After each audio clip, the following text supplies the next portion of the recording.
కేంద్ర రాష్ట్ర ప్రభుత్వాలు క్రీడలకు ప్రత్యేక బడ్జెట్ను ఏర్పాటు చేయాలన్నారు ఆల్ ఇండియా యూత్ ఫెడరేషన్ జాతీయ ప్రధాన కార్యదర్శి తిరుమలై. హైదరాబాద్ ఉస్మానియా వర్సిటీ హాకీ గ్రౌండ్లో భగత్ సింగ్ రాజ్గురు సుఖదేవ్ 93వ వర్ధంతిని పురస్కరించుకుని క్రికెట్ టోర్నమెంట్ను నిర్వహించారు. భగత్ సింగ్ ఏదైతే కలలు కన్నారో ఆయా రంగాల్లో ముందుకు వెళ్లాలన్నారు. కార్యక్రమంలో ఫెడరేషన్ రాష్ట్ర అధ్యక్షులు ధర్మేంద్ర పాల్గొన్నారు.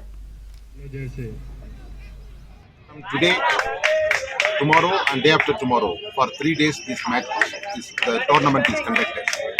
Our sports and tournaments and these are totally ignored by the union government and state government and all governments.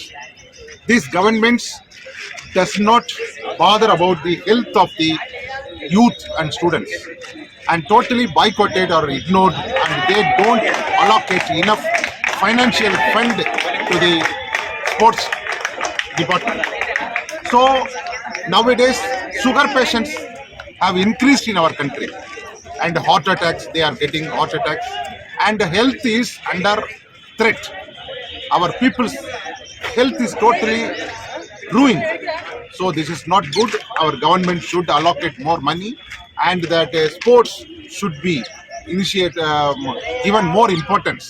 And that's why our All India Youth Federation is organizing such tournament నిర్వహించడానికి భగత్ సింగ్ ఏదైతే కలలు కన్నాడో ఈ దేశ స్వాతంత్రంలో అనేక మార్పుల తర్వాత ఏ రకంగా యువత అదేవిధంగా విద్యార్థులు అనేక అంశాల్లో ముందుకు పోవాలనుకున్నారు. ఆ దశలోనే ఈ క్రీడలు కూడా దోహదపడాలని చెప్పి ఆ సందర్భంలోనే శారీరక దృఢత్వానికి మానసిక ఎదుగుదలకు కూడా టోర్నమెంట్లు అనేక విధాలుగా ఉపయోగపడుతుంది.